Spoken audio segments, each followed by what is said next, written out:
It's super important to use the word I, taking ownership of my own thoughts, my own feelings, my own impressions, my own criticism, my own evaluation of the environment, my own preference, my own desire. There are two things at play here. One, this misnomer in this context that when I use the word I, it's egocentric. When I use the word we, it is inclusive, it is non egocentric. Secondly, that using the word I is selfish and we is inclusive and unselfish. It is quite the opposite in this context. I would like to take a point of reference in a family matter, close relationships, loved ones. The moment I use the word we, then it implies that other people are involved in the causation or the experience of it. Then other people are thinking, oh, really? Is this what we are doing? That means, is this what I am doing? And is this problem mine? Did I cause it? What is it that I have to do to fix it? Whereas the intention was not that. The intention was, listen, I am experiencing something this way. Hence, as a result of it, it impacts all of us. And I need help in this area. So it's so important to take ownership of your problem and experience. Another thing is, there's nothing wrong with asking for help. It is not part of stupidity to ask questions. People think that if I have questions and I don't have answers, that means I must be dumb. It is quite the inverse. It is a mark of intelligence to ask questions. It is being curious when you ask questions. The curiosity has died in most adults.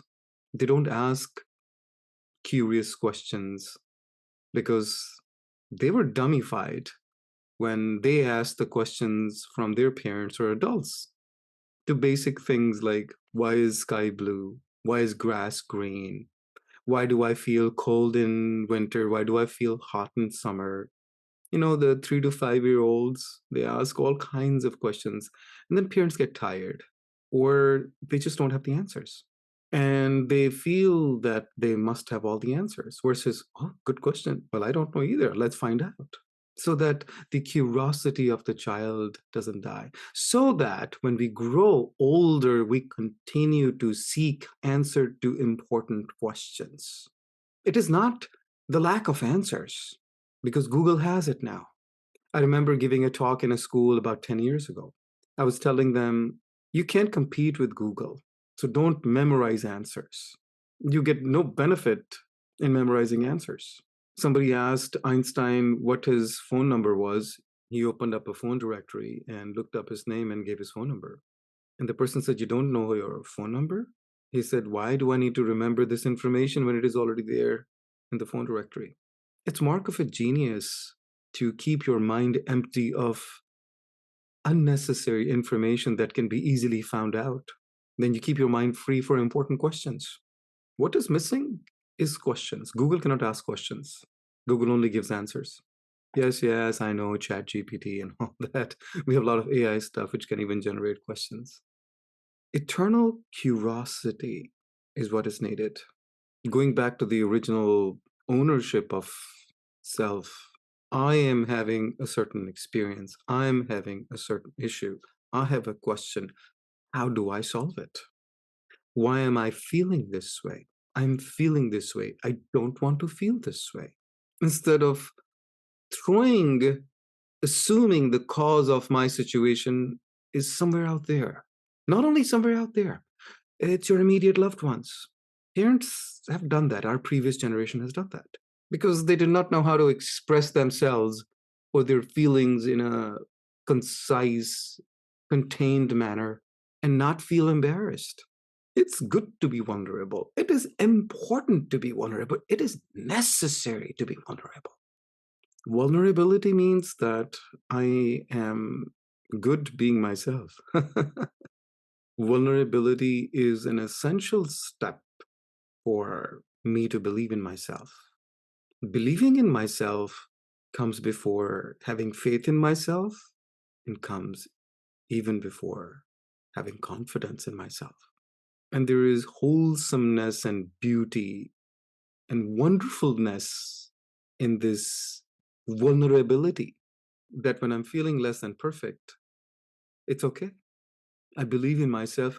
I believe in all my experiences. I embrace all my experiences, whatever defines me, good, bad, ugly, rotten, all feelings I embrace. I believe in myself. I believe in all parts of me. I am not discarding any part of me.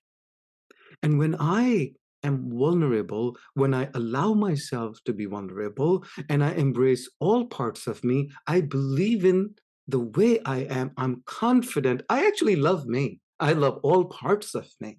You see, vulnerability comes first. And taking ownership of it. We take ownership of our resume. I did this. We don't say we did it. No, no, I went to school. I have these accolades. I have these certificates. I did this job. It is a necessity for me to take ownership. Then why not in personal life also? I did this. Celebrate it, honor it, accept it, the good, the bad, and the ugly.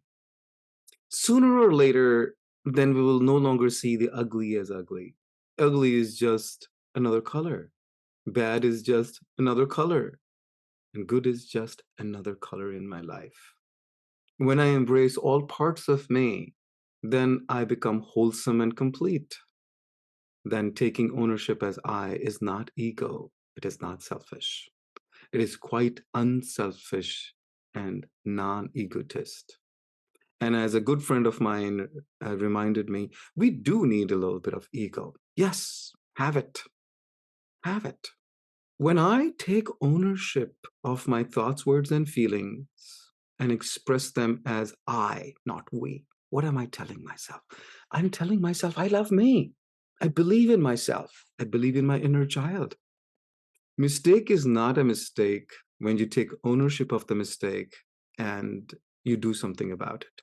A mistake is only a mistake when you don't take ownership of the mistake in the first place, or the second time it happened, or the third time it happened, and you keep repeating it because you have not taken ownership of the mistake previously. Hence, you have not resolved it. Hence, I love me. It is not we love me.